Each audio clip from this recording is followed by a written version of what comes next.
Hello, everybody. This is Robin Leslie with OnlyTheInspired.com, doing a retake of day 13 because I had some technical errors this morning, and so I wasn't able to actually play the original interview from Kemy Joseph or Tamarah Quillmann, and so I'm going to do that today. So I also, let's see, I'm going to put a link. Oh, I think it might already be there. I'm putting a link in the chat just in case Kemy or Tamara could join me, or if anybody else wants to join me a little bit later and ask any questions. I wanted to make sure that I had a chance to actually come on here and play the interviews because they're awesome. And so I'm going to get to that because people might have been waiting. So here I go. I'm going to share my screen, and then we're going to watch the interview from earlier this morning that we weren't able to see. So here we go.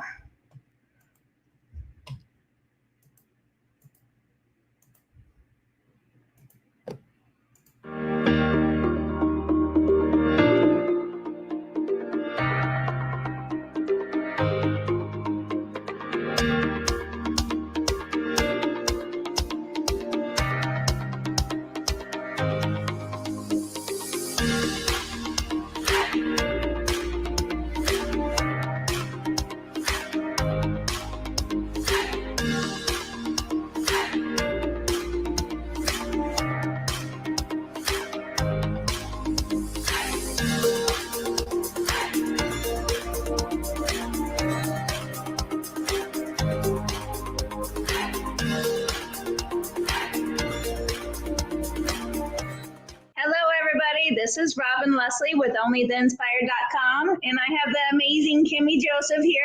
And so we're going to find out about what he's doing with purpose-driven entrepreneurs. And so in a couple of minutes, describe who you are and how you help people. A couple of minutes. My name is Kemy Joseph. I'm the founder of F.E.A.R.S Advantage, and we help entrepreneurs take the number one thing that's holding them back and actually use it to help them develop infinite wealth.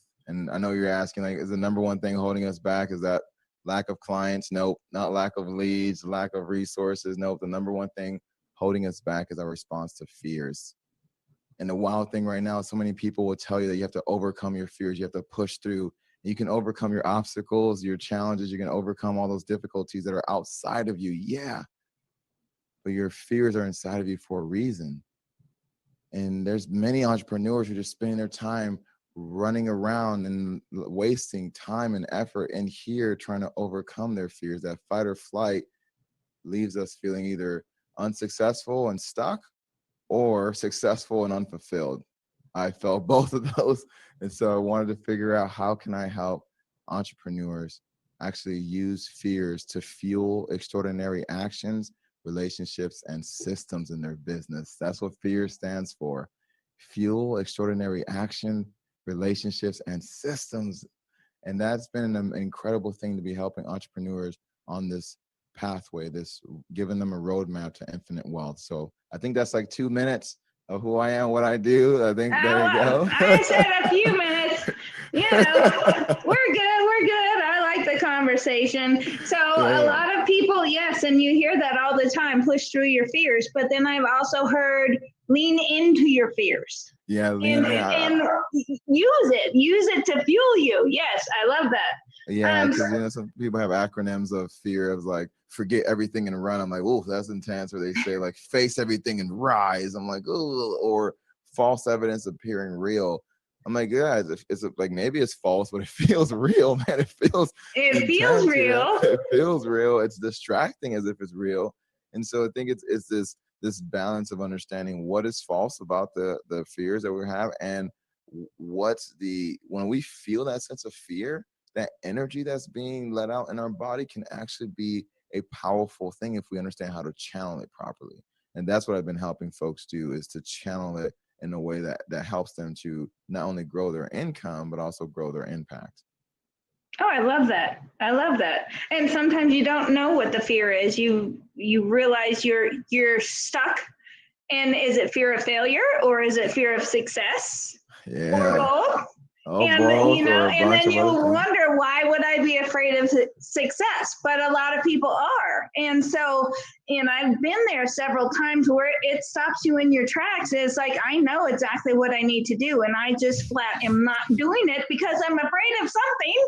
Yep. And that's Yeah. exactly what it is. It's very interesting to be considering that of people, who find a fear of success. It's like, okay, if I think that by becoming more successful in my business, I'm going to have less time with my family, less time for my self-care, then I'm not going to make the calls that I need to grow my business. I'm not going to make the investments in myself or in my staff that is going to allow me to grow, right? So it's very interesting for us to be paying attention to those. And as you said, a lot of folks don't even know that they're spending. They're like, I'm not scared. I'm like, okay, what about how much time do you feel frustrated or stressed or confused? You don't know which decision to make. They're like, oh crap. It's like, yeah, that's a symptom of fear. It's like, if we're confused, we're like trying to like decide, am I going to do it wrong? That's another version of failing if I did the thing wrong. So it's a very interesting thing to see people have this tug of war. And once you can bring it to their attention, it's like, oh, okay, I can stop having this tug of war and actually use this energy to be more productive. And then I actually do then have more time with my family, more time for myself, more time for my clients, which means then more time to make money. Whoa. Like, what a concept. We're in business to make money. Let's let ourselves make money. Fear of asking for the sale. Fear of asking for the sale, or even fear of asking for help. It's and that's what I'm saying. Like, it blows my mind that we can keep going on this whole conversation, these different stacks of fear and people generally have multiple of them at the same time. So it's really helping folks to identify them and their own process for utilizing them, which starts with, how do we change the meaning of them? Or how do we change the meaning of our fears so they can be something that's helpful versus something that's hurtful? And the wild part is, I've done a lot of work with social emotional learning, which is like the foundation for us being well-adjusted human beings. And unfortunately, you don't need to develop, like, there's no like qualification that says, are you a well-adjusted human being before you become a business leader? Like, before you start your business, before you become an employee, right? Like, let's just take a step back there. And I've literally worked with students in schools for that reason, to make sure that they can be well-adjusted human beings by the time they graduate. Because then, at least what I find is, there's a lot of times where I'm helping kids learn the same thing that I'm teaching adults. And it's like, whoa, and there's just less tolerance for it at the adult level. It's almost like an assumption that you're supposed to have it. And the businesses are not trying to invest in that. They'd rather invest in training somebody with technical skills than training someone to be a team player or to respond to failure and be able to bounce back. Right there, this is a real conversation to make sure, if we truly want the success we're looking for in life, we have to be able to manage our emotions better and use them to get more of what we want out of life and give more of what we want back to other people. Absolutely. Right. And I think there's a whole new generation who hasn't known failure, right? They weren't required to try out for the T-ball team or the baseball team or any of that. And they got a trophy, even though they lost the games, Yeah. or, they called the games because it was such a ass whooping. And so it's like, all right, we're going to call the game so nobody's feelings get hurt. But Yeah. that is part of growing up, and you have to fail, and get back up and realize that you have to try again. Yep. And a lot of times we try and make it so easy on our kids where they're not going to fail because we'll just give it to them.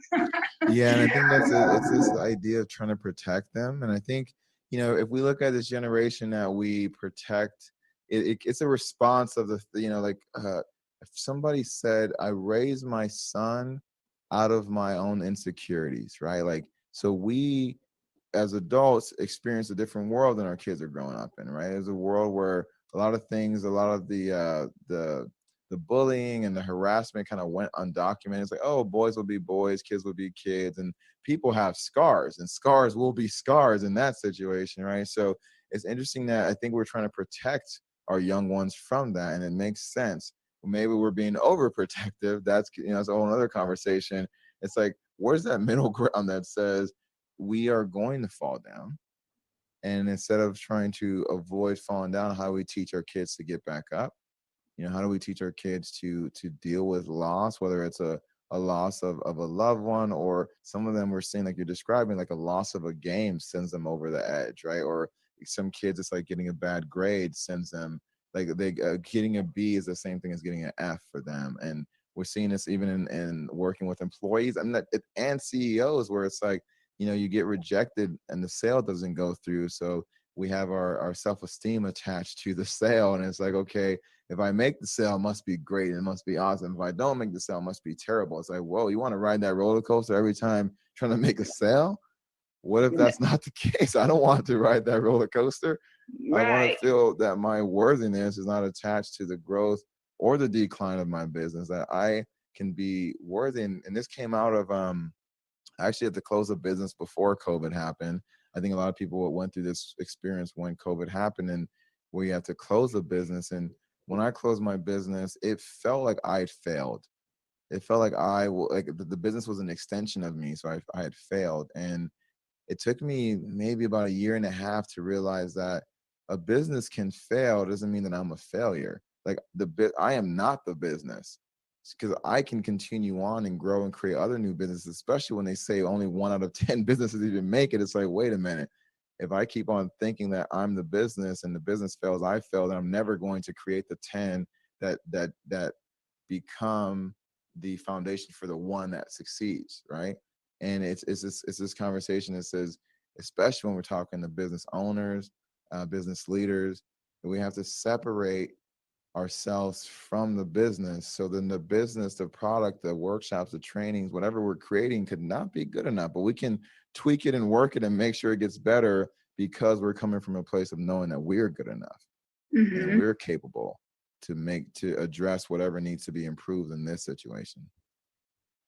That's awesome. I like that. I get so fired up, man. So yeah, that's good. And fear is something we all deal with. And so I love that you're talking about it and how to not just pretend it's not there and push through anyways, where you actually use it to fuel you.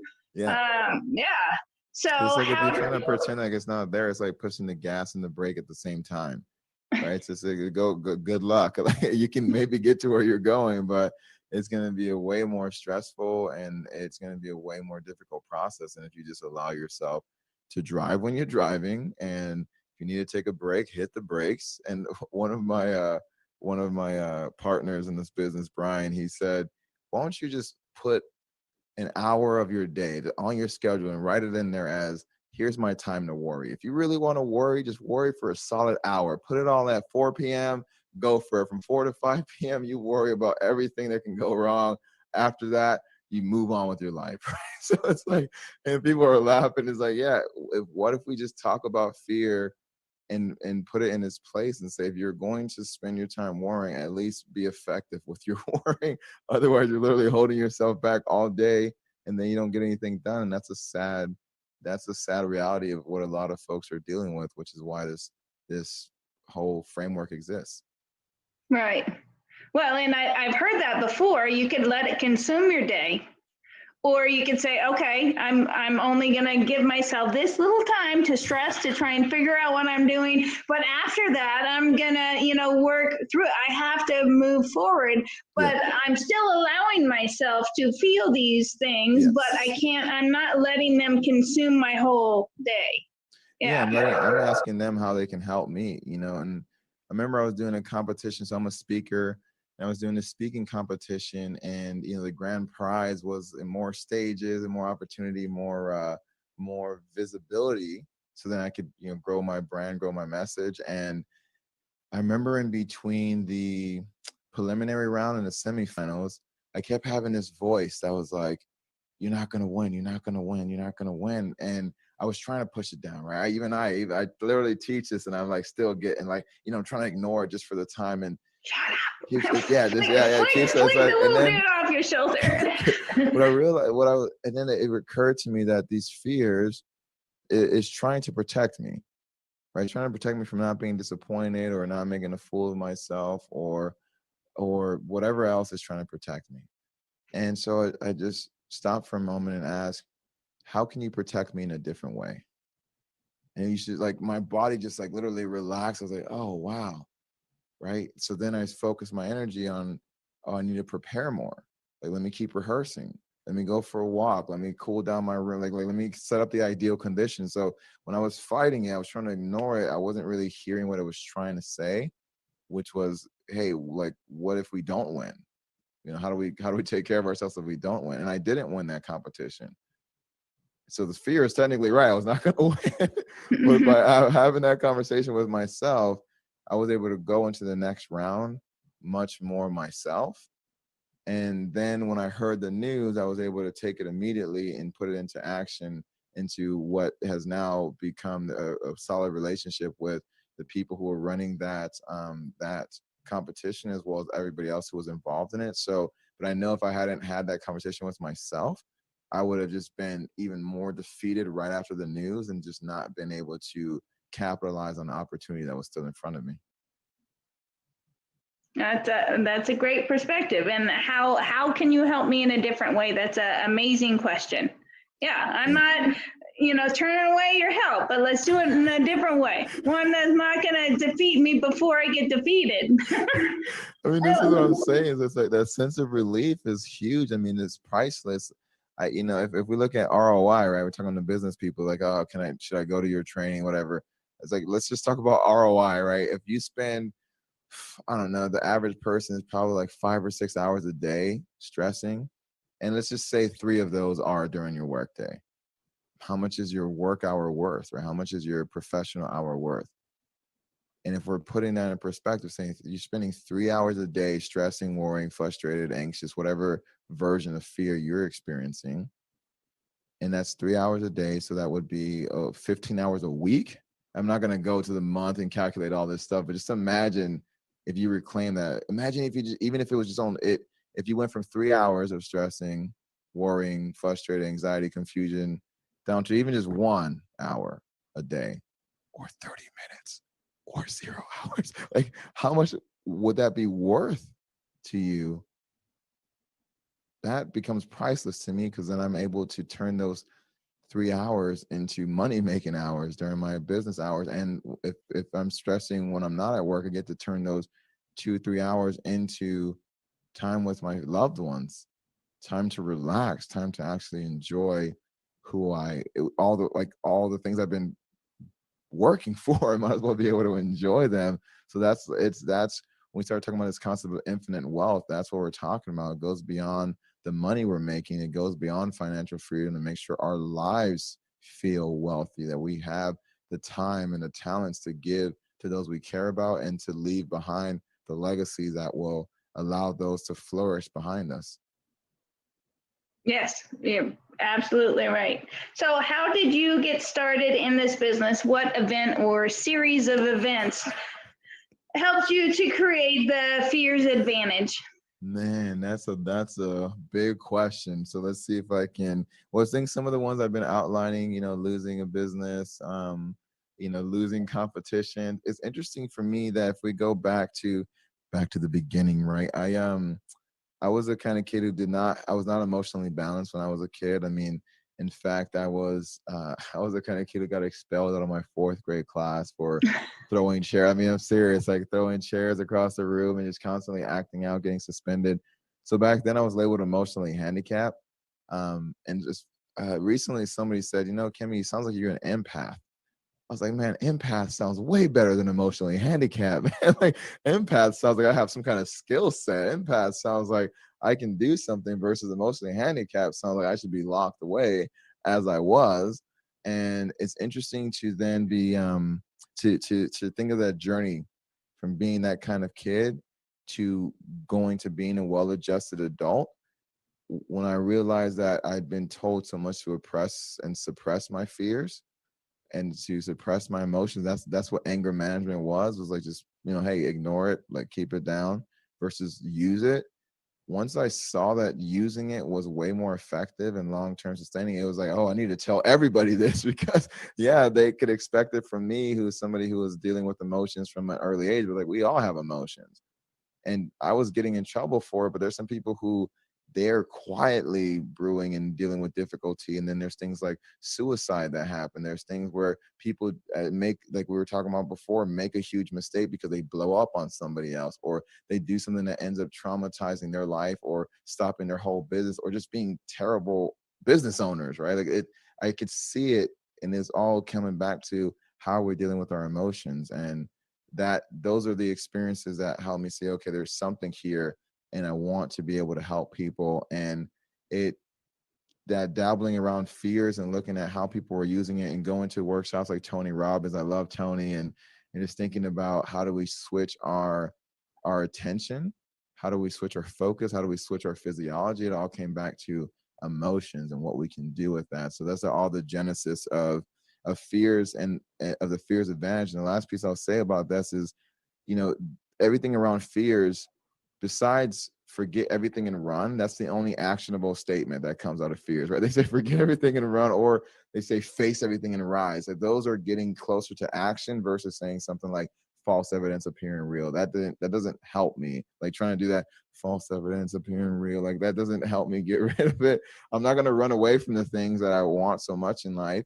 And I'm not going to necessarily fight every single fear to rise. Like, that seems like that's going to be a lot of work and stress. So I was looking for something else, and thinking through that terminology of a acronym is what helped to create FEARS as the FEARS advantage, to fuel extraordinary actions, relationships, and systems. That felt like an action plan. That felt like a holistic framework for both life and business. Mm-hmm. Yeah, and I love it. I don't think a lot of people are talking about it, but yeah, and you can have a system, a process to do that. And I like also what you said about your fear is there to protect you. There is a good reason for the fear, whether it's valid or not, that its intention is to protect you. Yes. So describe your ultimate vision for your business. Oh, describe the ultimate vision. Okay, Ultimate. That's like well, it's great because we ask folks to do this all the time, of envisioning their business. Again, I look up to someone like Tony Robbins, and we were talking about him and our experience on the previous video. And I think about someone like him, who he is someone who epitomizes infinite wealth. And again, when we talk about it as infinite wealth, as his impact will be infinite on this planet, right? Like, there's times where I just like watch the video from him, and like 3 minutes and I'm like, great, I got exactly what I needed, and I can go about my day. I'm all pumped up, and I wouldn't say I'll never meet him. Maybe I'll never meet him. Tony, if you're hearing this, I want to meet you, man. But the point being for me of a business that is incredibly focused on service, right? Making sure that anytime somebody hears me, that it's of value, that every time I speak, it's a gift to the person who's listening.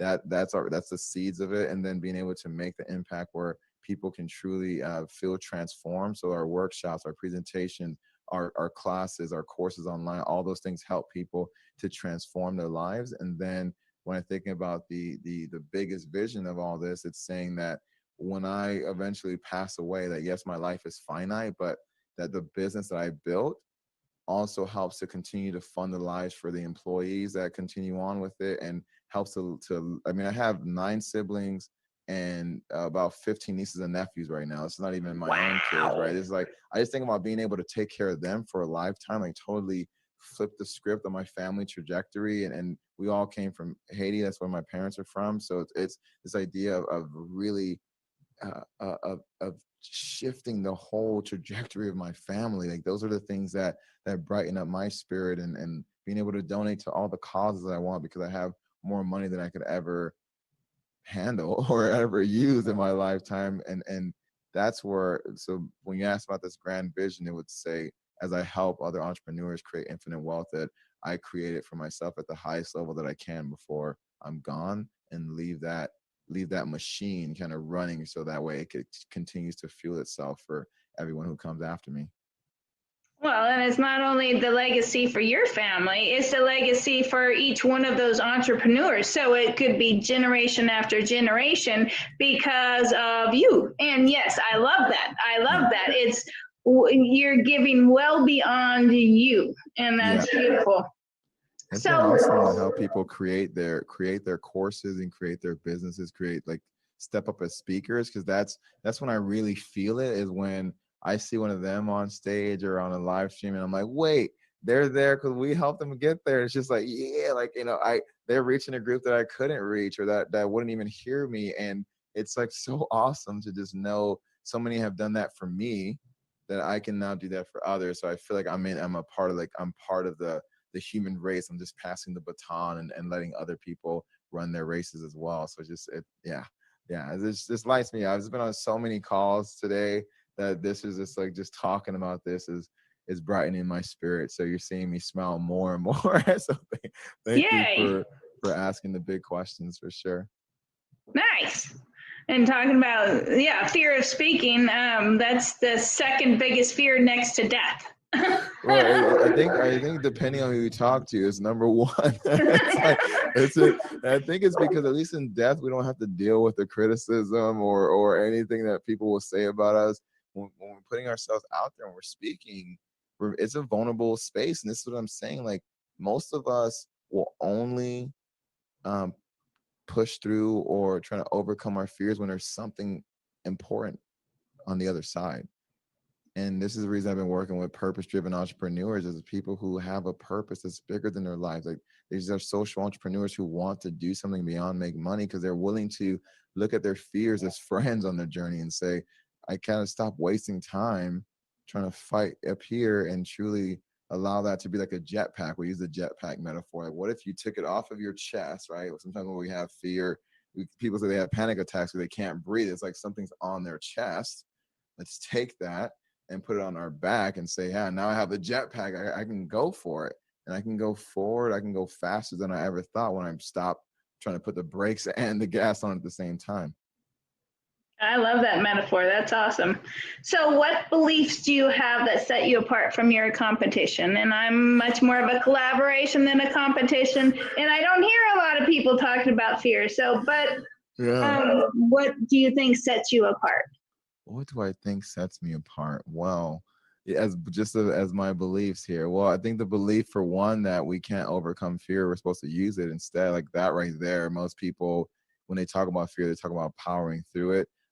So for sure that. I think also just this holistic approach. I think that the reason we call it fear is like, if you talk about fuel as emotions, right? Some people are way over here with emotions. They're very emotion driven, and then systems is on the far other side, right? So some people will say, I'm so systems driven that my business is operating, but I don't feel the enjoyment. So we actually bring the whole thing together. That's one thing I haven't seen, where it's like, you can have the emotion that's going to drive your fulfillment and your excitement for life, and you have systems in place that take care of you when you don't feel like it. Or we even talk about like systems like life insurance and things that take care of you whenever you are not able to be around or not be able to take care of yourself. So it's like, it's going from the super like impractical, sometimes our emotions are impractical, to the practical. Let's bring those things together in this conversation. And I think for sure that's a belief for me around, like, teaching the whole person is something that I know that many people are talking about, and that comes from my years in education as well. Is let's teach the whole person.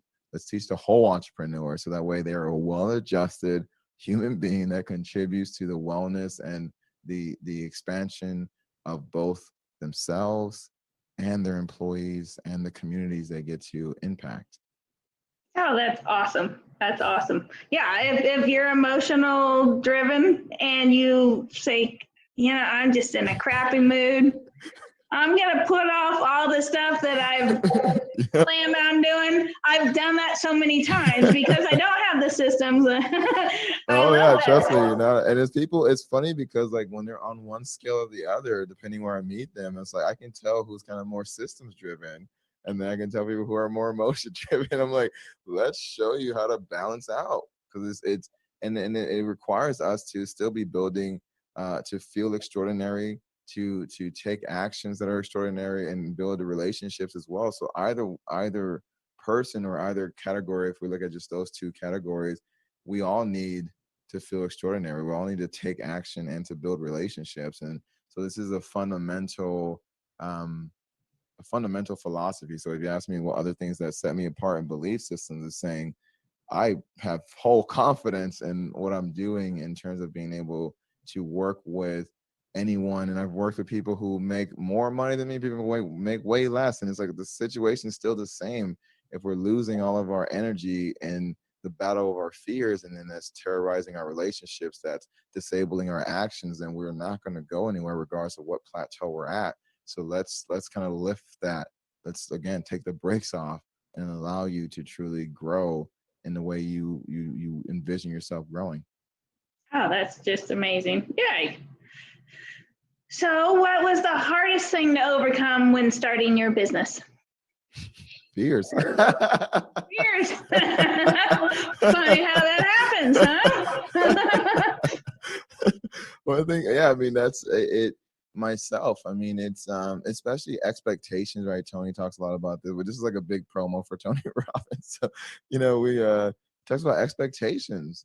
I've launched products before where it's like, oh, I think it's supposed to do this, and boom, right away it's supposed to reach the goals, and then the expectation is not met right away, and it's easy to then get dissuaded or to get defeated. And what if I could change my expectations, which will then re-energize me to actually work harder and to put more of my potential into it. And so I think it certainly was my fears that held me back from actually being as successful as I could have been in my previous business. And then so that's why it was good that I saw closing that business. Again, it felt like a failure in the beginning, but I was like, oh, because I made that decision, that was one of the most successful decisions I made, is like seeing when something was not working and deciding to do something else. And so Fears Advantage is a new business that I've started since I closed my other one, relatively new. And it's like, wow, I already feel and I've already seen results that I did not get in my other one. It means I've taken the lessons and I've actually built this current one in a completely different way. Like, that's learning right there. People have a fear of getting things wrong, and I turned the word wrong into another acronym. Right, I love acronyms. As wrong as wisdom revealing our new growth. Wisdom revealing our new growth. So from that perspective, even if I make a mistake, if I figure out the wisdom there, now I can also reveal what's there for me to grow and learn. And then I'm like, all right, great, I got the lesson. I can keep rolling. Versus some people who keep having the same problem and they never learn the lesson, then they feel like a failure. I don't feel like a failure. I feel like somebody who figured it out, and now I'm on my way to greater success. Yeah, well, and things didn't work out, but you learned from that, and now you're doing something different. Absolutely. Yeah. So here's a big question I ask everybody, because Let's go. some people have it, some people don't. Mm-hmm. So do you have the support network of friends and family encouraging you to do this, or is this something you feel obligated, committed to doing no matter what anybody else says? Both. It's it's interesting so I'm dating now, and it's interesting to just know that my first love will always be my business. It's kind of like this idea. It's more that the business is a vehicle to my dream, right? And so when you talk about that big dream that I have, it's like that's regardless of what business takes me there, that's a dream that I'll keep on pursuing, right? And it's so people who know me know that like that vision is so powerful in me that I'll never let that go. Also, though, I just have an incredible fortune of aligning myself with the right people and building the relationships within my family, and even in the romantic relationships in the past that have supported me in doing that and continue to help me to learn and grow and see things that I may not, see my blind spots, and that way I can really address them and continue to evolve as a human being and as a leader. So I would say the answer is both. And if I was still doing it on my own, I would be as convicted. I would just have to find a new group to support me, basically. So yeah. Thank you very much. Mm-hmm. Yeah, and if you don't have it at home, go find it. Yeah, and I think that's what, going back to asking for help, somebody recently asked me to join their business endeavor, and I told them that I can help them set it up, but I wasn't really interested in becoming a partner. And I could feel how that was defeating to her. And it was sad to me to think that she was going to stop her dream just because I said, and I didn't fully say no. I just said, I'm not in a position to be a partner. Right. It's just like, I'll help you set it up. I think she heard the no, and I could, I've been coaching people for a while, so I could hear and see when someone's energy is dropping. Right. So I heard her defeat, and and sometimes I want to be able to save people and be like, oh, oh no, but let me backtrack and try to help. It's like, no, I told you that I can help. What are you hearing when I say that? 'Cause I did say I can help. And please go and reach out. Keep asking more people, right? Keep asking more people, because then you'll find the right folks who will become your champions. And that, I think about all these authors who had to be rejected. I think Jack Canfield, who wrote Chicken Soup for the Soul, right? I think he was rejected over 100 and something times. Like, it was insane to think about. Okay, he could have stopped at the first one, right? A lot of us would stop at the first one. But what would guide people to actually reach for help on the other side? I think it's again having a vision of what else is possible, reaching out to people who believe in that vision, or even believe in you more than your vision, right? It's okay that some people can't see your vision. Find people who at least believe in you, because then they know that your vision, even if it's wild, that you will get some version of it done. Like, that's a powerful community to have, even if they can't see exactly what you want to create. As long as they believe that your conviction to this vision will fuel you to creating it. Oof, that's a powerful place to be, and that's a powerful reason to ask for help, for sure. Right. Well, and if you know that it's your mission in life, it's not going to go away. And if it does, then possibly a part of you goes with it. And I appreciate you bringing that full circle, because when you ask about what is it that stopped me, it's the fears. And I think there's a lot of people are feeling that. Like, we start to try to numb that, right? When we feel a calling and we're like, oh, I can't, I'm afraid of failure. I'm afraid of being rejected. I'm afraid of actually succeeding. If I let those voices become louder than my own, I start to then try to, maybe even drink or numb myself with other types of drugs, or I feel the calling and I try to ignore it. So I go get a regular job or whatever. And then I'm just an unhappy person because I'm not feeling fulfilled. And that's the part that's crazy. It's saying, it's actually, to me, scarier to live an unfulfilled life than to go all in and fail. Because as long as I see that wisdom, that being wrong is wisdom revealing my new growth, like I can find something to learn from it and something else to try. And it's so anybody who's listening, who's on that fence, I'm not telling you just like quit your job and throw things away. It's like, be strategic. That's why systems exist, right? Listen to your emotions. If something is calling you to serve, if there's a purpose inside of you that you're not living right now, give it a shot. Live it, even a little bit. You don't have to do a full-on business to teach somebody what you know, to help create something that will help other people. You can start small, and that will allow your confidence, being, your confidence to start to grow a little bit more. And then you're like, oh, okay, I can actually do this. And just know it is hard, right? You know this, Robin. Being an entrepreneur is not for the faint of heart, bro. It's hardcore.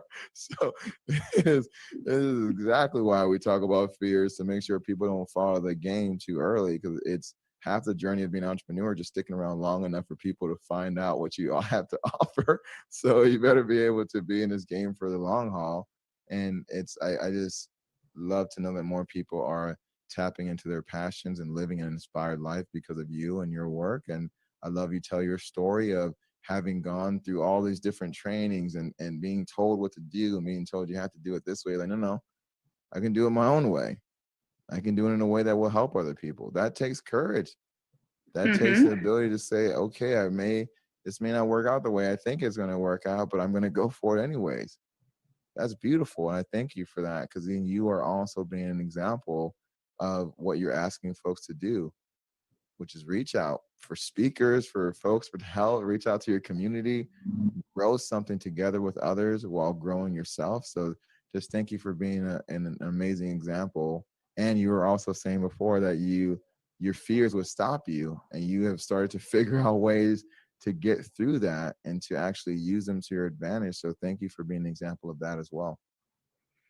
Well, and one of my biggest fears, so I created this Only the Inspired thing 3.5 years ago. Yeah. And it was such a big thing. And because of all those trainings, and I don't want to take too much of your time, but I got myself into so much debt, and then I felt like, since it's such a huge thing, I'm not a little visionary. I want to raise the vibration of the planet.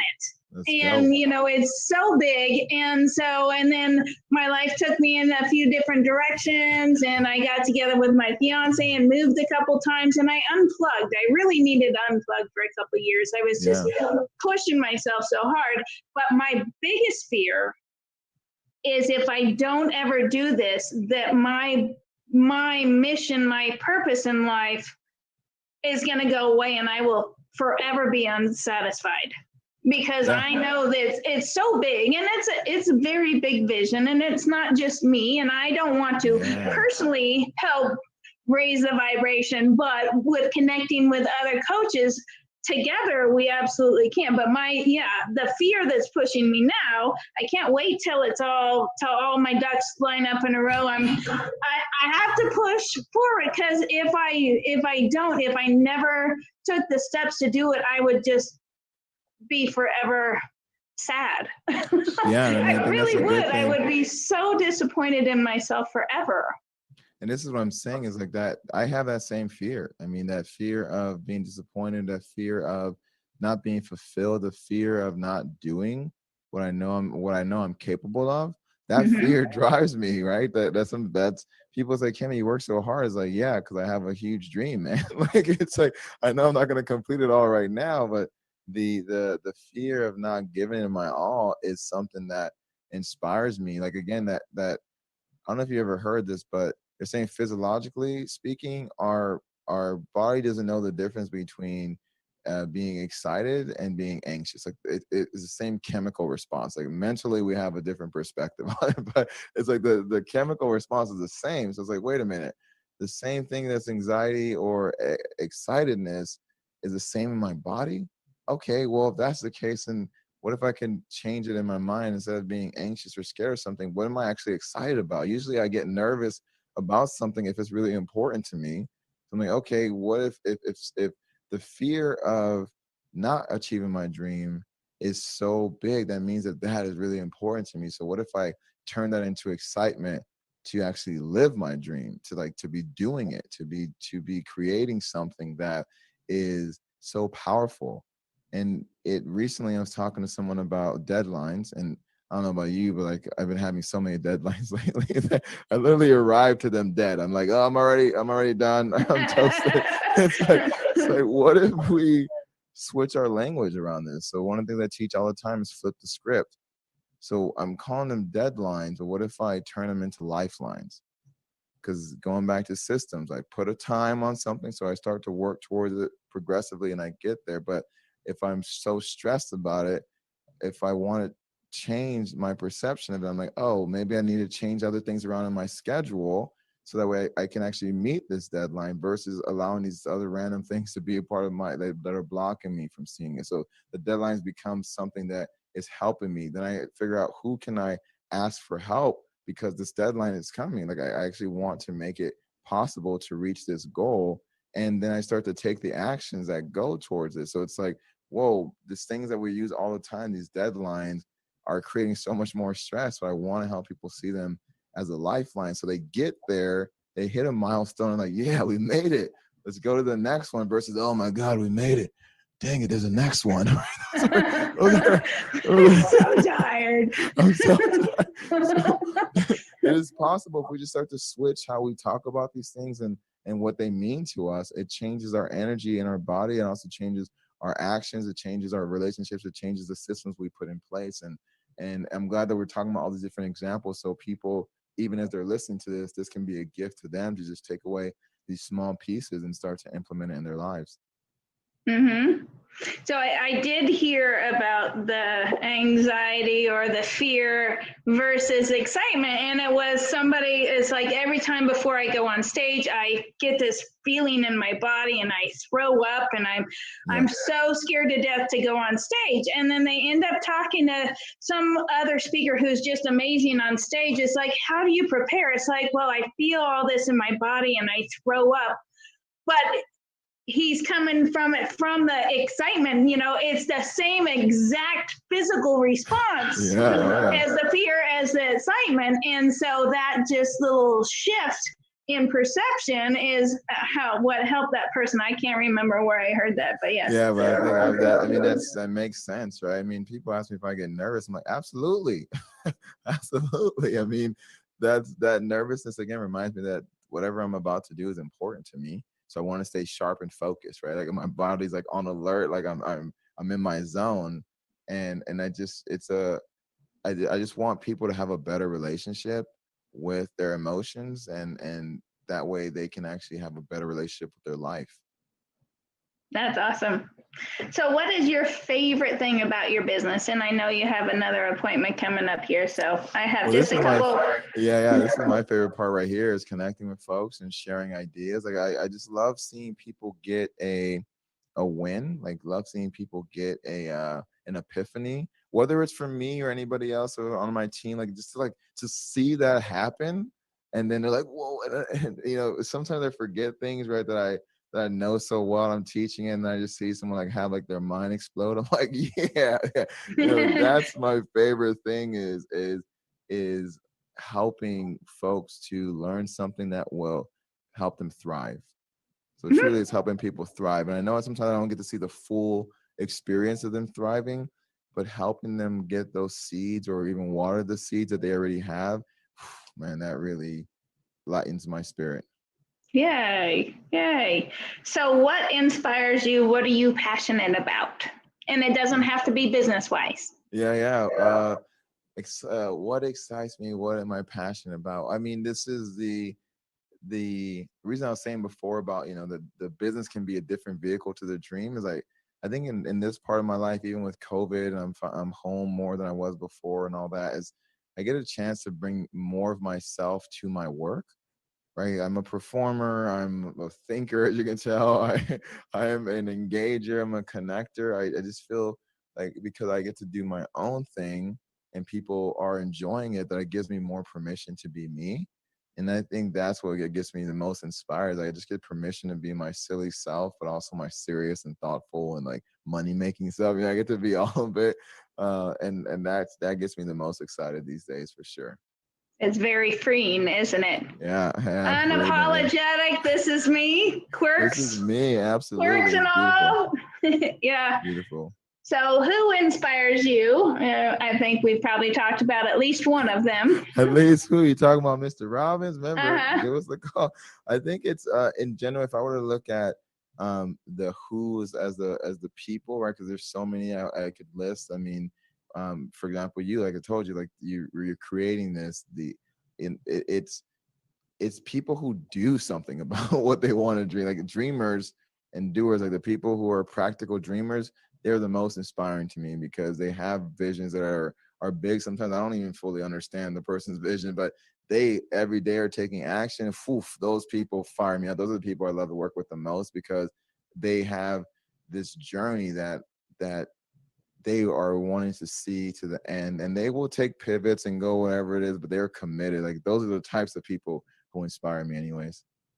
Love that. All right, so my last question before we talk about your giveaway. Yeah. And you got a few minutes.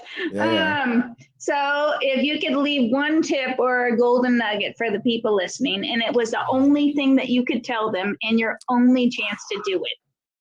Like your world was to explode in 25 minutes. So this is your only chance. And what would that be? Big question, I know. Well, I would say that one, I love you. All right, this is the last message that we could talk about. Would be, I love you and thank you for being you. You are enough, and the things you are doing make a difference in this world. Please keep going. Awesome. Awesome. Do it. Awesome. Okay. So is there anything else you would like to share before we talk about your motivational pep talk that you're going to give away? Yeah, I love this interview. Thank you for the questions. I'm just so fired up. I'm like, I have another interview right after this. I'm like, oh, let's go. So thank you for being a light in my life and this a refresher of my spirit here. And that's what I do for others who come to work with me. So if y'all are enjoying just the talk here, please come and work with me, and that you will feel that more when it's in person or virtual, however we're doing it. But just inviting folks to continue that journey beyond this conversation. Yay. Thank you. Mm-hmm. Okay, so the same link that we gave before, Kemy is giving away a motivational pep talk to stay in the game. And so sometimes we could get very, very distracted, going through the motions, or if your emotions take over, here's a little pep talk to get you back in the game. So go to serve, SERVE .FEARS, FEARS, advantage, ADVANTAGE.com. It almost sounded like a little rhythm there, like we're about to do a cheer. But yeah, it's just like thinking about the things that get me back in the game, and so being able to give a direct motivational pep talk to you. So come and get that freebie and get to know some more about me, and I look forward to learning more about you too. Awesome. Thank you very much, everybody, for being here. Thank you very much, Kemy. Yeah, you are awesome, and what a great smile and soul that you have. It's just amazing. So anyways, thank you guys. Please share this video to everybody, anybody and everybody that you think need to hear the talk about fears, and just share it. Share the love. And thank you, everybody. Talk to you later. Okie dokie. All right. So how are we doing? Who we got? I see. Love my bro Kemy. Veronica Shire. She said, Kemy, your energy is contagious. You have made me smile more times today than I could count. His smile is absolutely contagious. I'm definitely more emotional driven, working hard to develop my systems. I totally agree with you, Veronica. Love the wrong acronym. So do I. Wisdom revealing our new growth. I thought that was just fantastic when he told me that. I thought that was awesome. And failure isn't finite until we quit trying. Absolutely. Love that. So, I am gonna play Miss Tamara Quillmann's interview now, and like I said earlier, she invented a little gadget called the Tuk-It, and that's for when you want to go kayaking or bike riding or horseback riding or swimming. Even you could tuck your key inside your clothing, on your bra, on your underwear, wherever, and it's going to stay there, and you don't have to worry about losing your key in the river. And my stepson, is it stepson? Yeah, stepson.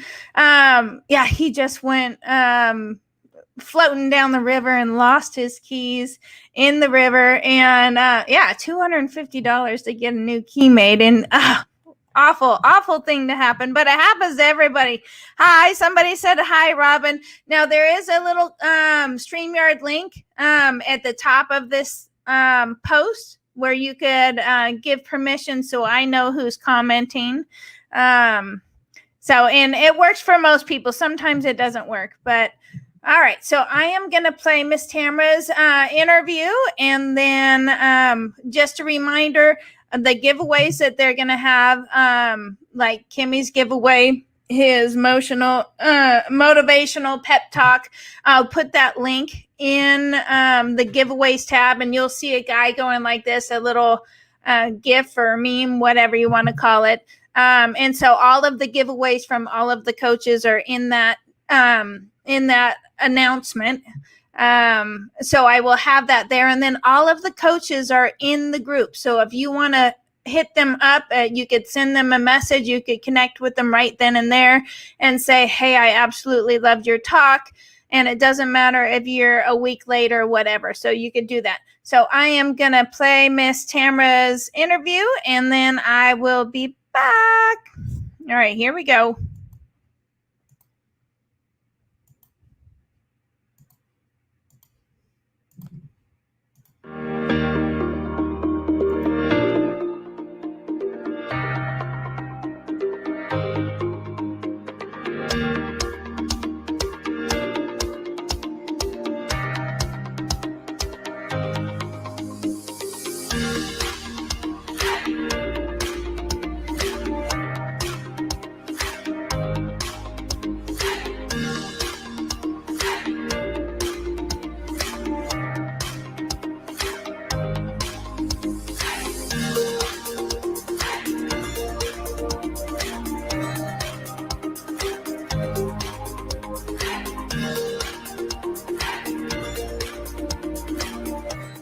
Hello, everybody. This is Robin Leslie again with Only the Inspired, and I have the beautiful Tamarah Quillmann here. And so she is not a coach, but she has created and patented this cool little thing that she's going to tell us about.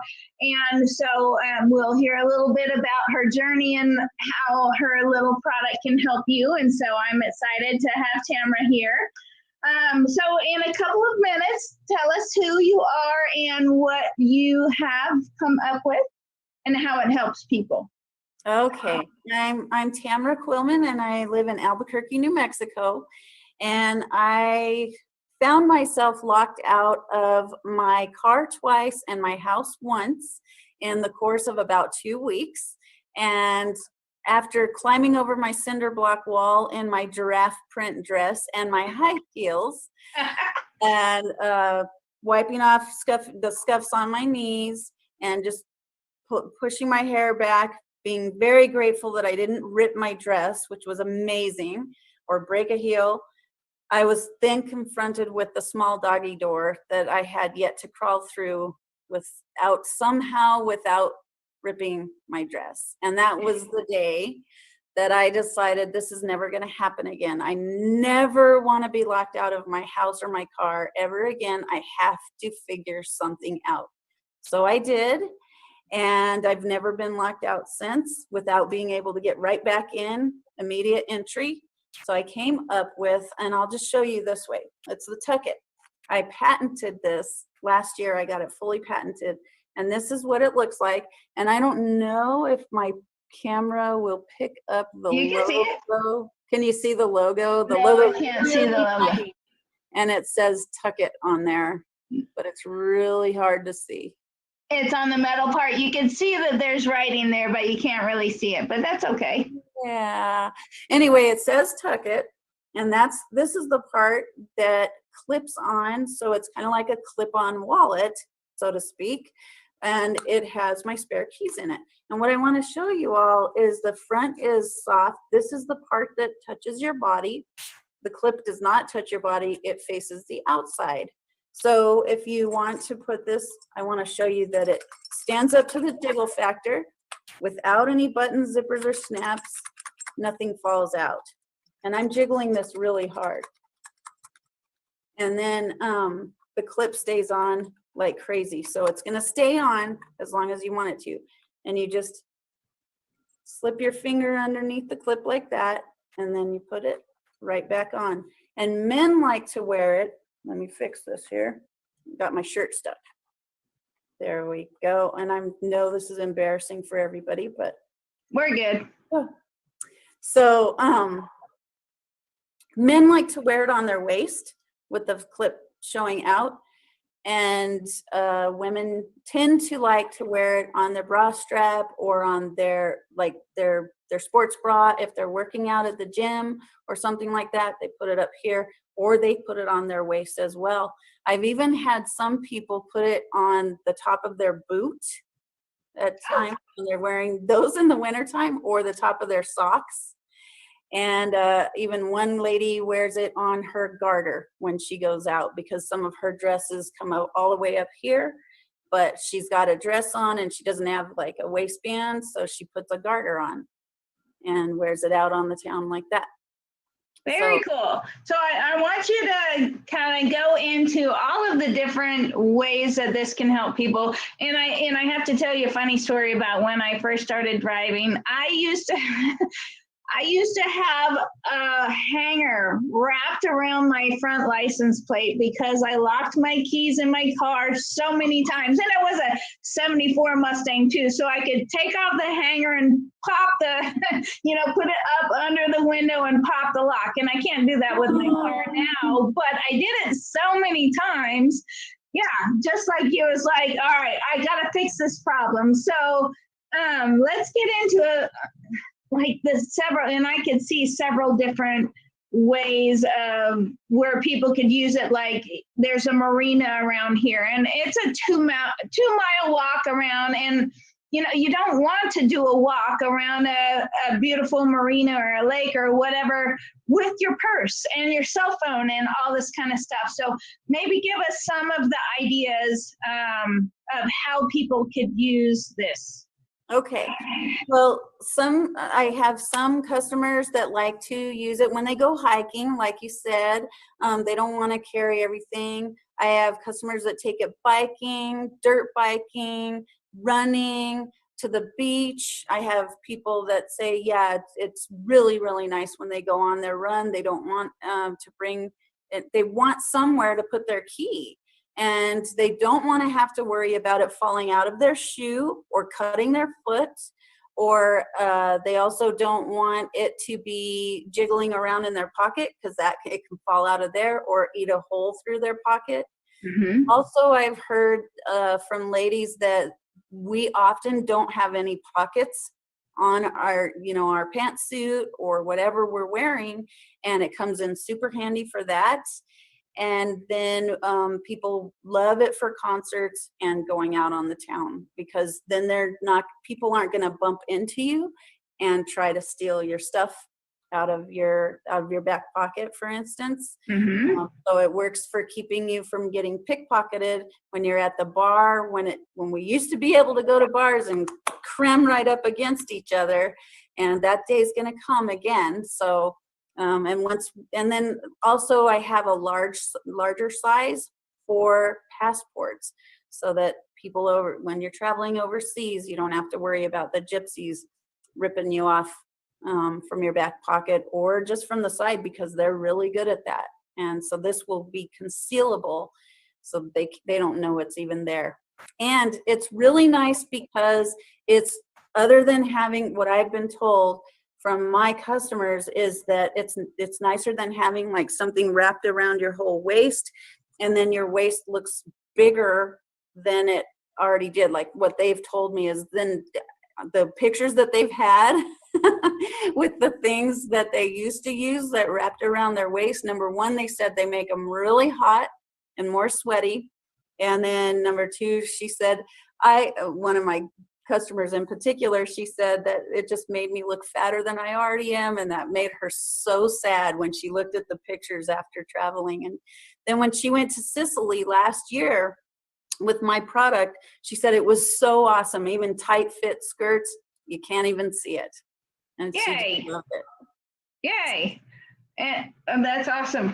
Well, and so, they have traditional hide keys where you can put it in your wheel well or whatever, but, and then you have the fear of what if a bump happens, or you go through a puddle or whatever and that falls off, or somebody else, and a lot of times, you kind of reach it up in there and you put that magnet under your car. Anybody can see you do that and then have access to your car. Now, so you have 3 different sizes? Right? Yeah, the small one is about half this size. So the first one that I made was half this size, and the clip was right in the middle, and it was just to hold the keys. And I'll show you what's in here. In mine is I have my spare car key and my spare house key. This was my spare hotel key, but it's just the same size as a credit card. And so you can keep all that and cash in there. And I put them in this way with the head down so that it's just a little bit safer. And then the flap is wider than the pouch, so so it keeps everything nice and secure. And so I'm tucking it into itself, and it's really lumpy. If you can see that, it's pretty lumpy, but it's super comfortable, even though it's lumpy. So you don't have to smooth it out, and you're done. So, my car has, like, I don't have a key. There is a key in the key fob, but that should be big enough for just a key fob, right? Right. So I'm glad you asked that. And I just now realized you asked what sizes do I have. The first one only held the keys, and it was half that size. Then I was asked to make the credit card size, and then I've got a third. So it's small, medium, and large, black or tan. And the large one is for passports. And then what was the key fob thing? My car also has a fob that I use, or the key is like on a fob, but this spare key gets me in the car. And so I have a spare fob inside the car that, in case the other one, the battery goes out, but also that's what starts my car, is the key that has the fob on it. So this one gets me in the car. The other spare fob inside the car, it's in a really secret place. Then it'll start the car too. So as far as I haven't really had very many customers wear a fob on their body, but they could. The thing that you might have trouble with is you'd have to probably walk a ways away from the car so it doesn't set it off or something, because this is designed to be against your body. So I'm not really sure. That's how I do it with mine, is that the chunky fob part stays in the car. And that would be less bulky anyways. And yeah, I can take the key out of the fob. That'll get me in the car. The key won't actually start the car, but the key fob will. And so, and that is an option, because it's a pain in the butt. So how secure is a little clip if you're going on a run or whatever? How secure? Awesome. Yeah, it stands up to the jiggle factor, and I had to make it that way. Like, that's where the patent came in. It came in two ways. It's a utility patent, so it's the usefulness of the product. In addition to the design of the clip is it can be several different designs, but it has to be a design that can stay on really tight. And I have yet to find a model that will do this, but I want someone to bungee jump, because I know that it'll stay on. I do cartwheels literally with it, and it doesn't move. I also have a customer who goes kayaking with it, and he said it's amazing that it does not move. The key doesn't even jiggle around in his pocket with it, because he has the small key one. And he said it's great. There's a zipper in his suit that he wears to go kayaking, and he used to put his spare key in there. And he said a lot of the others that go kayaking, they'll stick a key underneath the tire of the car when they go hiking and kayaking. And he said a few of them have had their cars stolen that way. Oh, geez. So, but he likes this better. He puts this in that zipper pocket because he said now the key won't eat a hole in there, and it won't stab him when he's moving around a lot, because it moves with you and it stays stationary. Like, your body helps smash up against it, so it stays stationary with you. And the key stays still too when you're wearing it.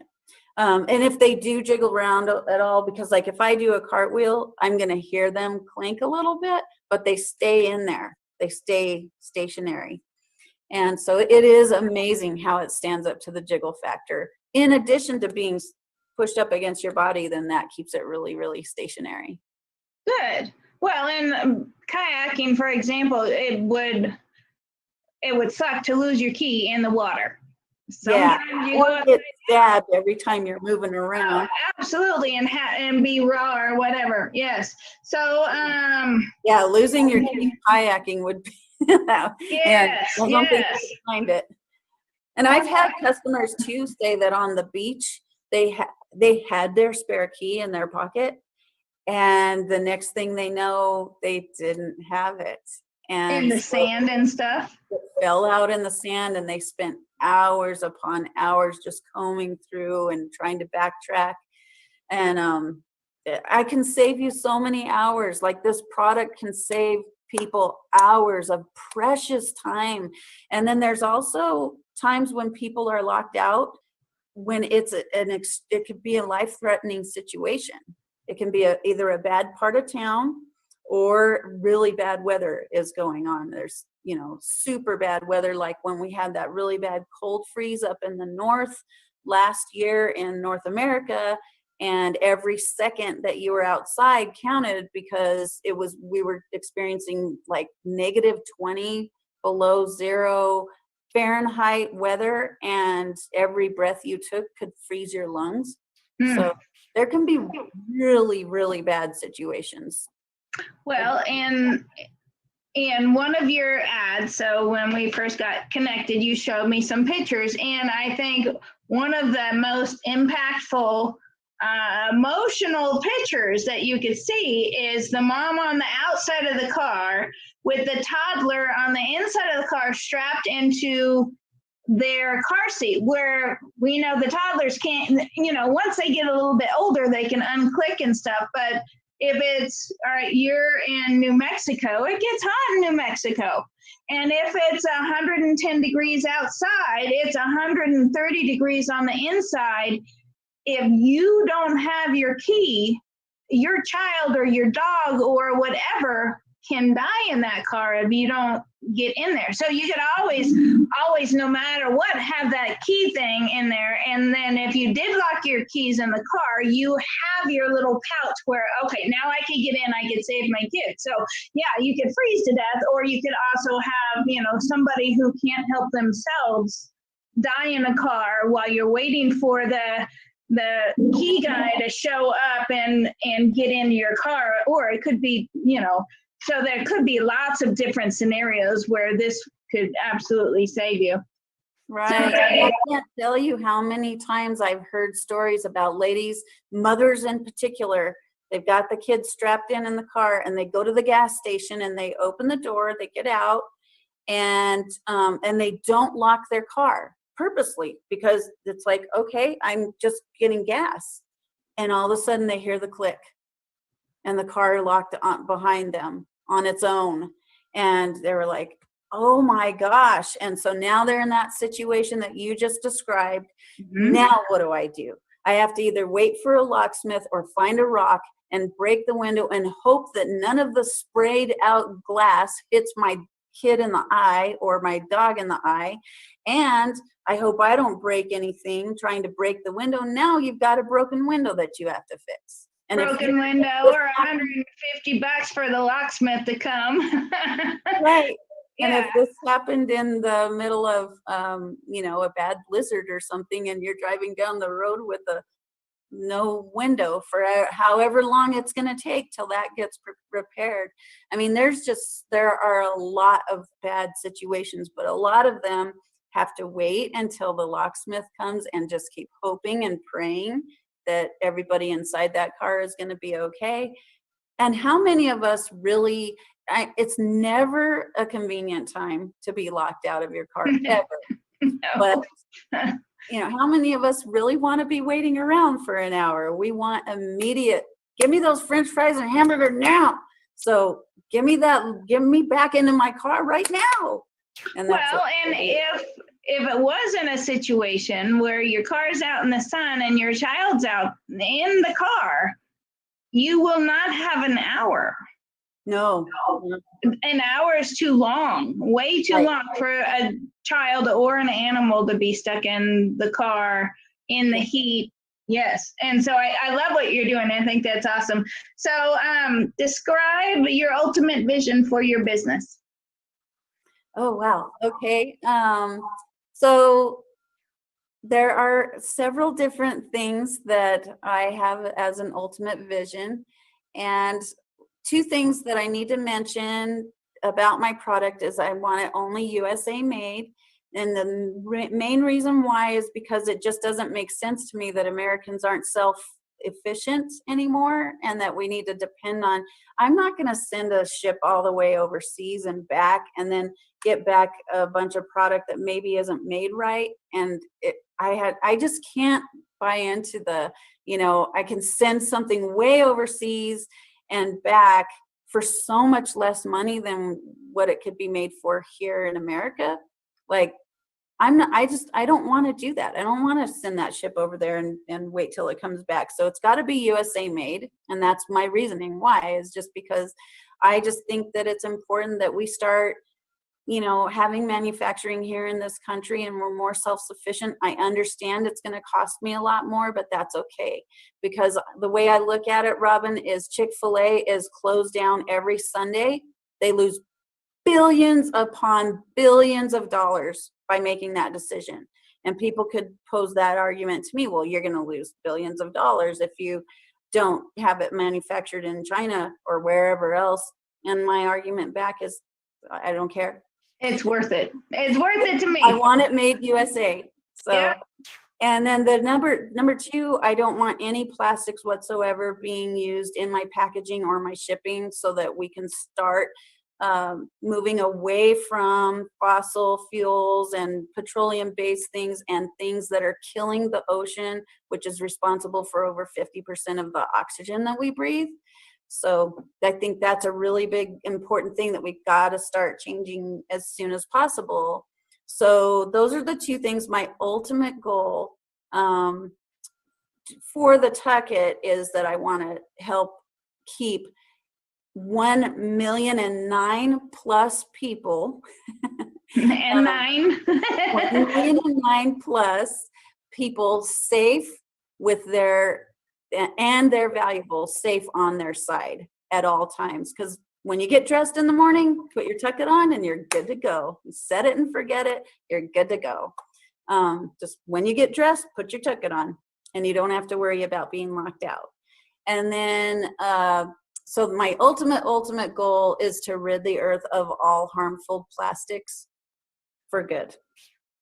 Because I want to eventually, contribute to that and contribute to those movements and that cause, and do anything and everything that I possibly can to champion those efforts. And yeah, I just want to get, rid the earth of all harmful plastics for good, so that because I know we can do it. I know we can clean up this earth. And I think it's extremely important that we start as soon as possible.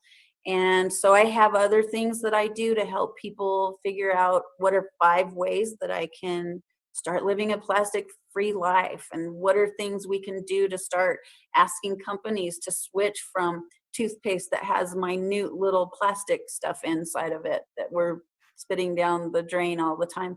Often people will say too, well, what about, the ocean? I don't live anywhere near the ocean. And it's like, no, the ocean's as close as the next drain, your sink, the drain outside.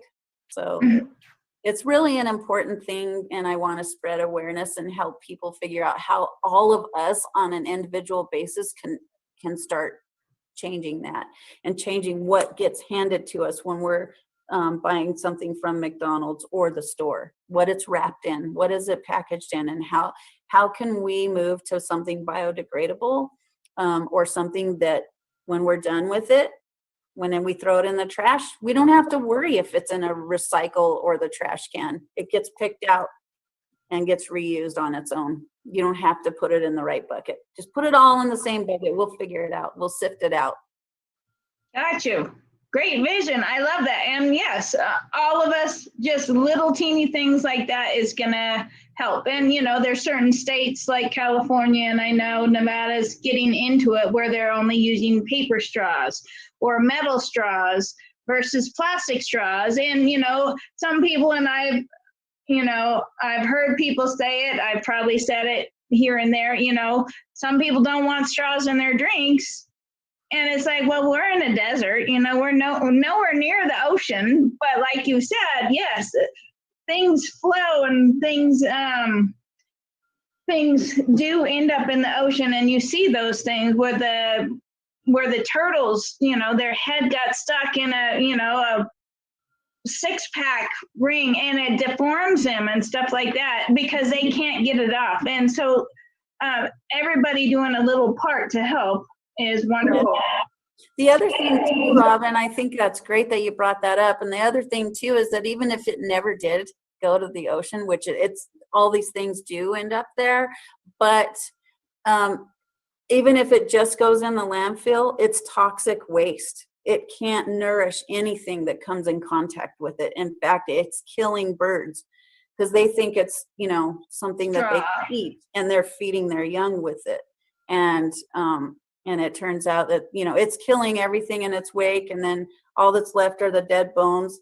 And the plastic's bright and shiny, just like it was, 25 million years ago. I know I'm exaggerating, but let's say 25 years ago. They say it lasts a really, really long time.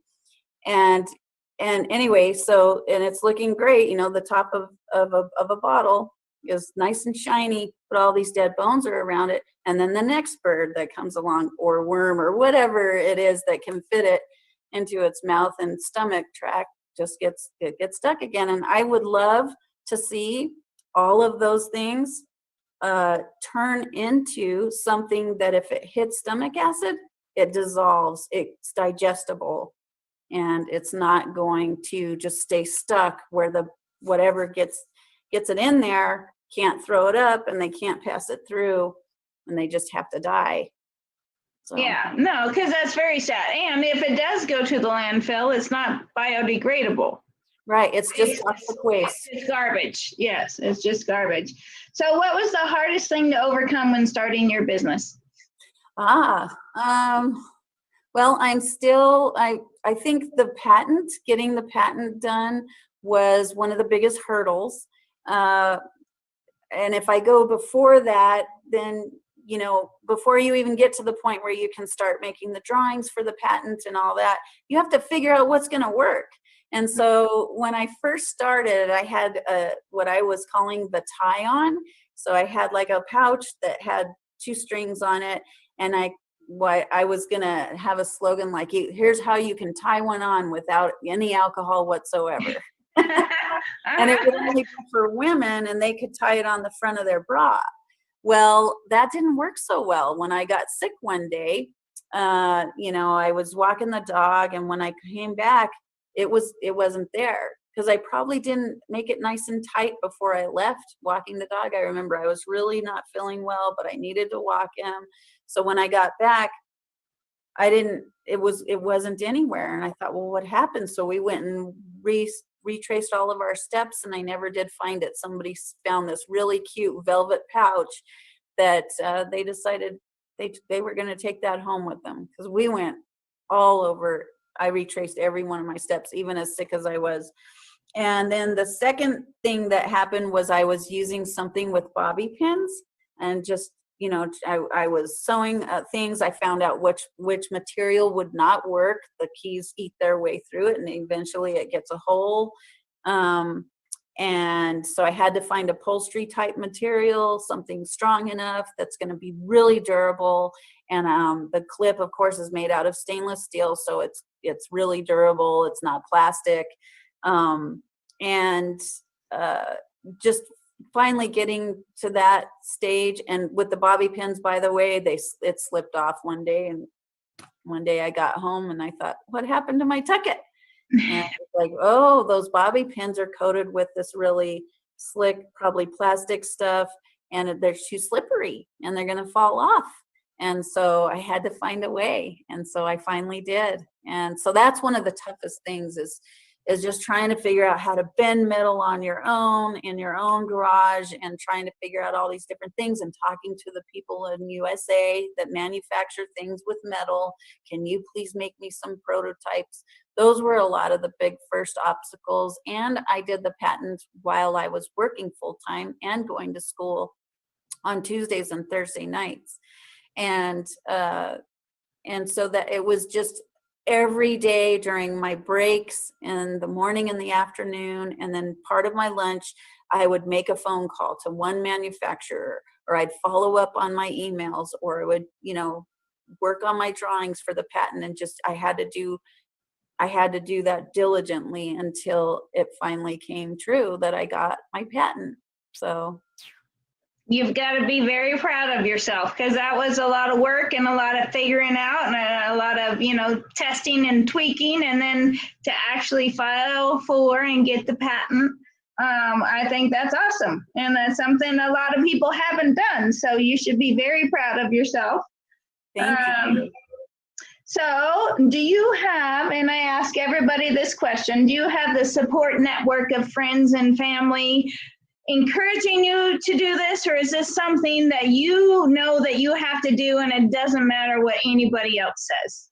Well, my family, that's what's so interesting, is that other people will say, people are going to try to pull you down. And I don't know if it's my personality or what, but nobody's ever told me anything but, oh, that's really cool. Good luck on that, And so, and I always wonder, how genuine is that? Like, sometimes it is really genuine, but it's like, yeah, okay, thank you. But I've not ever had anybody say, most people say, that's really amazing. Keep going. That's awesome. I believe in you. I think it's going to be incredible. And my family, they're not entrepreneurs, but I have the sweetest family. Like they're always like cheering me on. And most people are just kind of like, okay, I hear you. I'd like to see what happens next.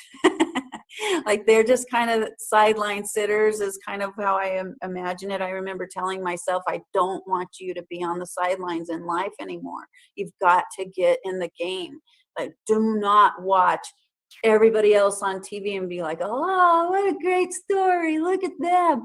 And then not do something and make your own. Like, I want to be the person on TV. I want to be the person that did something that inspired others, that gave value to others. And so I remember thinking that, like, no more sideline. We're getting in the game. You got to do stuff to get in the game. I'm not just going to sit back and be mesmerized by everybody else's story. And so, my family, though, and gosh, when they hear this, they'll be like, thanks a lot, but I don't want to say they're just sideline sitters, because they're amazing people, but they're not into this, like, I want to go out there and really tackle this and make this product and put all this effort, because they've got other things that they're amazing at, and that their heart's in a different place. So they're just kind of like, okay, whatever you want to do, we're here for you. So, and as far as friends go, same thing. My friends are really, really supportive.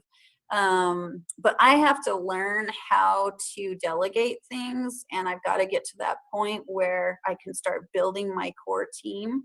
I have a small core team right now, but I need a bigger core team, and be like, Henry Ford, and get those amazing minds around me that can help me really bring this to the marketplace and help more people be safe with their valuables on their side at all times. Always on your person, because if your purse is away, or your backpack got stolen, or your backpack's somehow detached from you, or your key ring is in the house but you're out of the house, and your sick kid's in the car, and you were just gonna grab something inside the medical card. Next thing you know, you're trying to get to the doctor and your keys are on that side of the door. Well, the ticket's right here. So as long as we get a good core team going, eventually a lot of people are going to know exactly how to spell the Tuk-It, which is TUK-IT, and they're going to know how to use this silly little pouch that no one could figure out in the beginning. So, well, and I love that, and I appreciate you sharing, because there's a lot of times where you got people going, oh, good for you, we'll watch what happens. And where you have to do it anyways. You have to make that decision. It's like, I'm done being on the sidelines. I appreciate that. And that's one of the reasons why I asked that question. Some people have no cheerleaders outside, supporting them or encouraging them. And sometimes they have to make that decision. I'm doing it no matter what. And so that's the main reason I asked that question. And I appreciate your honesty. Yeah.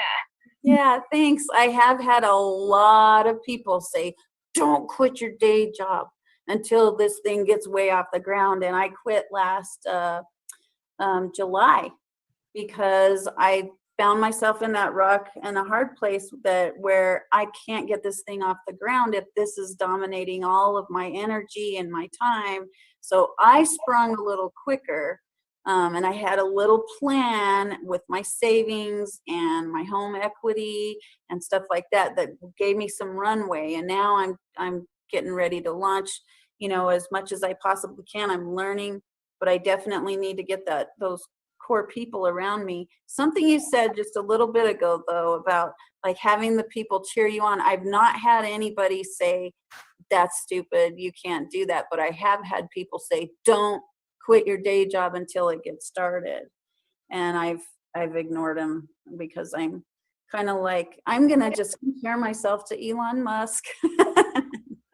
I'm not like him, but in that sense where I couldn't wait to just make this my full-time concentration, because I knew that I wasn't having enough energy at the end of the day. So I have had people try to hold me back in that sense, but they do believe in my idea and they're encouraging. So good. And we only got a few minutes left. So what is your favorite thing about your business?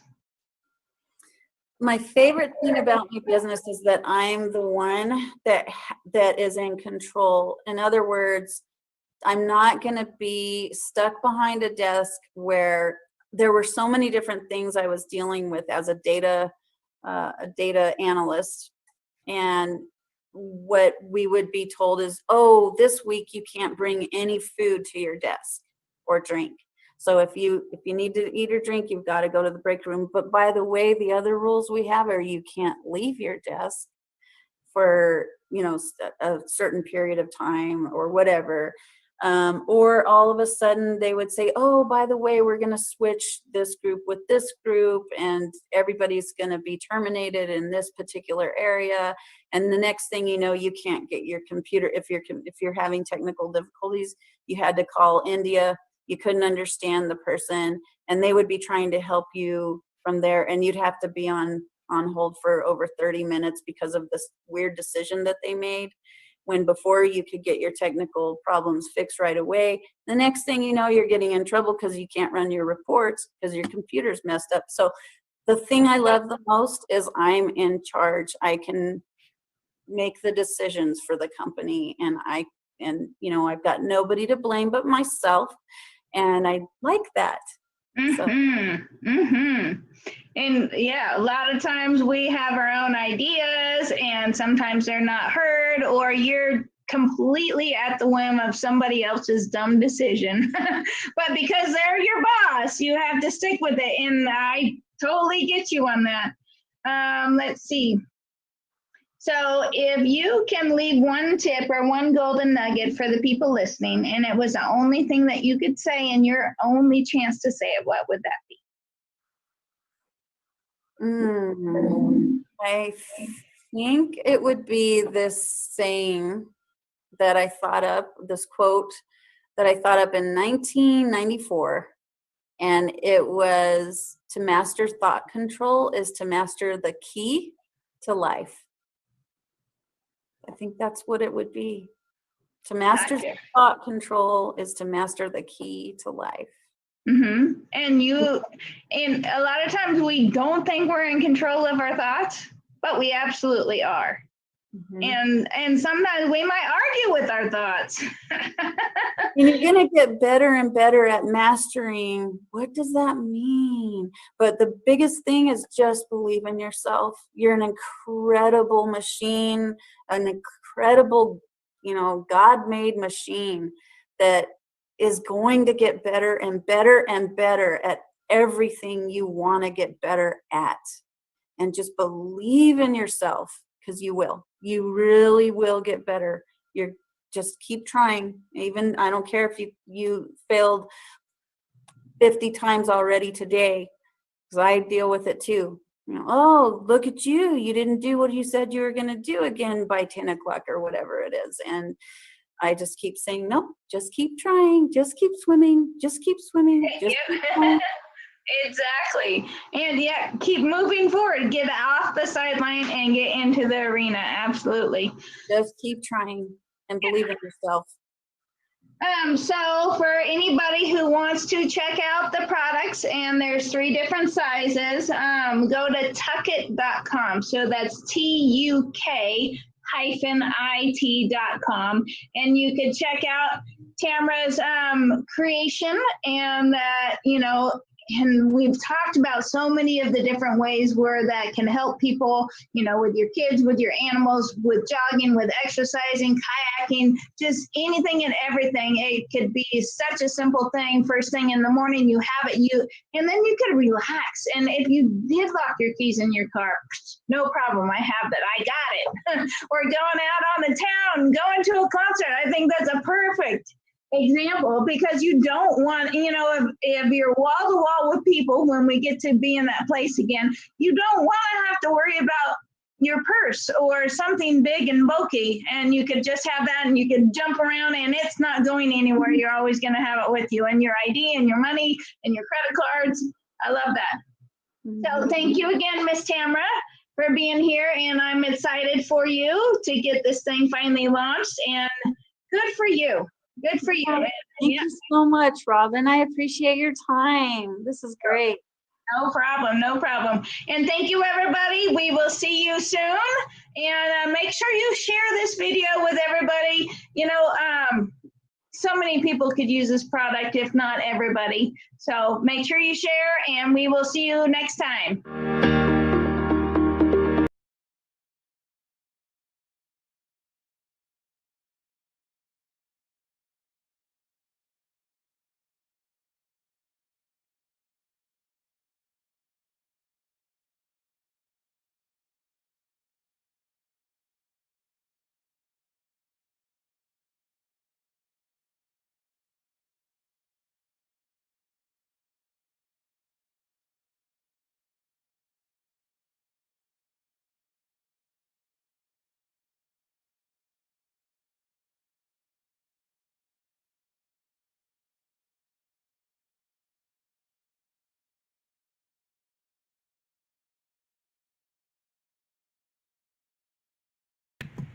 Oh, thank you. Oh, it's one of those days. So she was saying, I think she was saying that the metal does not touch your skin. And so you can double check with that on the, with her in the group, because she's going to be in the group. And then Kemy, you could reach out to Kemy also. Tamarah, can you hear me now? Oh, there's Tamarah. Can you guys hear me? Oh, we should be good. So anyways, Tamarah, if you can hear me, and you could type it into the chat if you want, or I did put on up at the very top, I put the StreamYard link. If you want to join me, you could do that. So people could ask questions about your Tuk-It. But I think I remember you were saying that the metal is not actually touching your skin. So you have a chance if you want to come on, Miss Tamarah, and answer any questions, since you were in a webinar all day long, and it wouldn't have made sense for you to join me earlier. But I'm glad So Tamarah, if you want to join me, go to the very top of the chat. There should be a StreamYard link in there. It ends with CGYY, and you can click on that and you should be able to join me. Let me know if that works. But so all the coaches are in the group. I will put the giveaways. Well, I will put her website. Obviously, the website's right there. But I will put that in it's under announcements. There's a guy going like this, and it's saying giveaways, and that's where all of their contact information is going to be, and you can reach out to them at any time, which is awesome. I love that. That is right. The metal won't touch the skin. Awesome. Very cool. And, that's quite an accomplishment to, come up with the idea, go through the whole patent process, because it's not an easy process, and actually, go through and no link, just a StreamYard.com Facebook link. Well, let's do this again.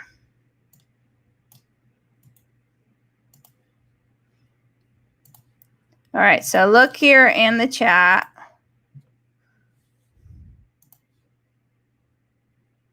Okay.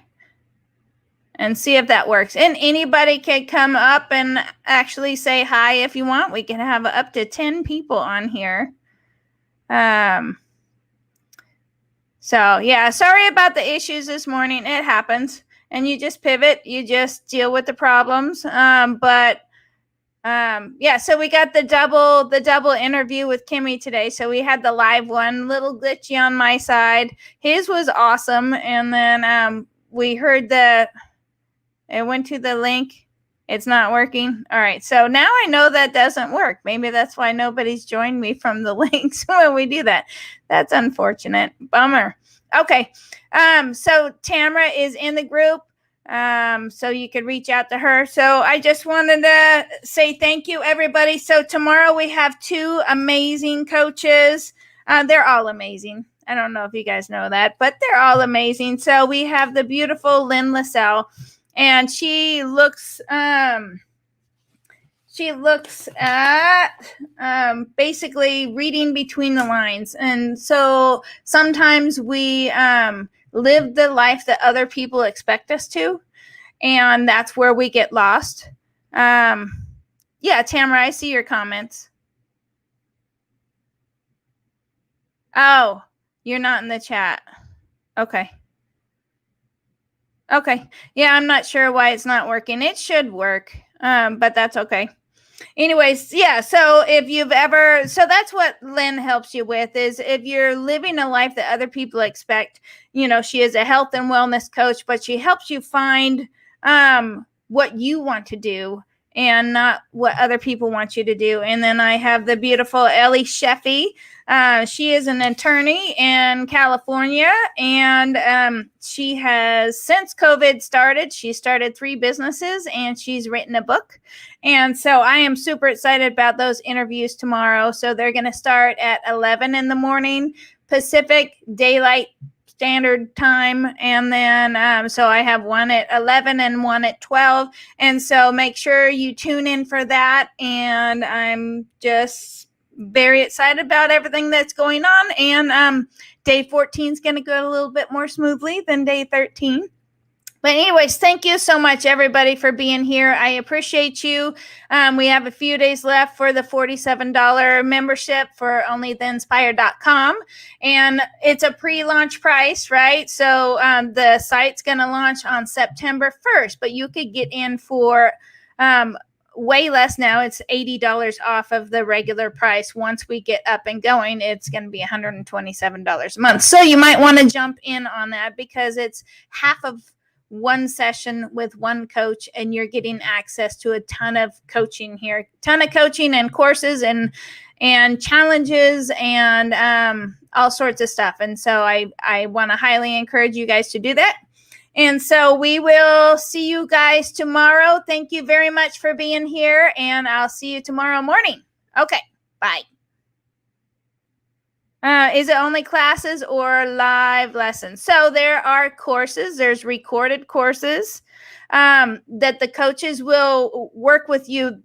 So they're going to have live Q&A as you go through the courses. You're going to be able to engage with the course. And then there's going to be live group coaching. And so the initial site will not be ready for the live group coaching, but we have that worked out. We're going to have private Facebook groups all around Only the Inspired. So we could have 15, 20 different small Facebook groups where those are where the live group coaching is going to be. So each one of the coaches will have their own little live group coaching session, and they'll have challenges. So there's all sorts of all sorts of ways to engage with the coaches. I don't want Only the Inspired just to be a course taking site, because we have lots of those out there. This is a coaching platform, and a coaching platform can help you with your biggest fears, right? So Kemy Joseph,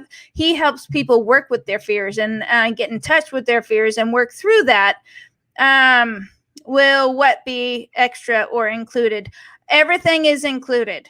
So it's like a Netflix style. You pay one monthly fee, and you get access to all of the training. There's no upsells.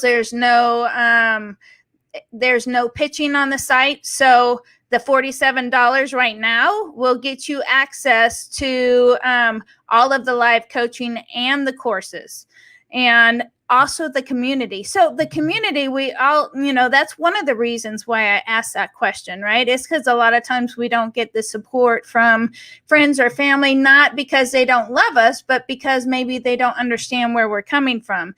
And so when you could, just like Kemy was saying, he selects who he hangs around. And so you would be in this group of people who are inspired, people who are purpose driven. And I'm stealing that from Kemy. People who are purpose driven, people who want to improve their lives, people who want to start a business, people who own a business, people who want to find what their passion is or heal from their past. And so there's no limit to what you can do on onlytheinspired.com. And that community is really, really important to me, because for many, many years of me being an entrepreneur and all sorts of different ventures that I did, it's very lonely. It's very lonely unless people could speak that language, unless you could talk to people where there's mind expanding ideas. And don't get me wrong, I have amazing friends, but they're not in that space where they could talk about sales funnels, and they could talk about, all the things that you have to do when you're having an online business, when you're talking about coaching. And, well, what if I wanted to do this? I wanted to create that place where, for one, you could be vulnerable. For two, you could connect with like-minded people, and people that you might create businesses together, people that might just help you create your business, or people that can help you heal. That group is super important. I think it's super duper important for entrepreneurs that, are going through tough times, and entrepreneurs that want to take their business to a new level and actually be able to brainstorm with other people like that. And so, and it's also a screaming deal, right? If you have to pay for course after course after course, or business coaching and health coaching and coaching to find your purpose, it gets really, really expensive. And so I wanted to create a membership site that made coaching and course taking super affordable, because I'm one of those. My number one character trait is love of learning, and I will never stop taking courses. But it does get really expensive, and I have spent lots of money, and I wanted to make it easier. And I wanted to also put the coaches in front of this audience that's eager to learn, and then where it enables the coaches to coach on as many things as they want. Because with marketing, you're supposed to only pick one niche. You're supposed to pick one thing that you teach. And once you build your business around that, and then you could go to another one. There's lots of multi-passionate coaches out there. And so I don't want to limit them in any way. And so I want to allow them to teach on as many things as they want and save money on tech, or not have to do tech at all if they don't want. Save money on marketing. You don't even have to have a website. All you have to have is onlytheinspired.com if you want to be a coach, and that's all you want to do, and just coach on the topics that you're most passionate about. And you don't have to worry about the sales funnels and the email marketing and all of the other stuff that is so annoyingly it's very annoying to try and connect everything. Some people get it right off the bat. All of us can learn how to do it, but it's a long learning process. And a lot of us would rather coach instead of learn all the tech and worry about the websites and Facebook ads and all that kind of stuff. So it's a win-win-win-win-win situation for everybody. And also the charities. Like, I had an interview today, and she is just doing an amazing charity. It's not a charity, it's a nonprofit where she helps foster kids. And so a big part of Only the Inspired is a certain amount of all of the memberships go straight to charities, because it is such a ingrained part of who I am and who I want to be. I've not been able to be that person in the past, but I've worked that into my business plan and business model, and it makes me super happy, because collaboration, you could get so much more done than one person can. And so I love all of the aspects about Only the Inspired. And so I hope you guys check it out a little bit more and, realize what value there is. There's so much value for the members. $127 a month, even at the full price, is a screaming deal to get access to 20, 30, 40 coaches and their coaching. And so I hope you guys see that value. So anyways, I appreciate you. The price goes up on Monday, so you got a few days to take advantage of the $47 a month. And all you have to do is go to onlytheinspired.com, and you could get that membership right then and there. And of course, it goes live September 1st, but you lock in that price for as long as you're a member. So just want to let you know. So anyways, thank you very much. And I will see you guys tomorrow morning. All right. Have a great night. Oops, wrong mouse.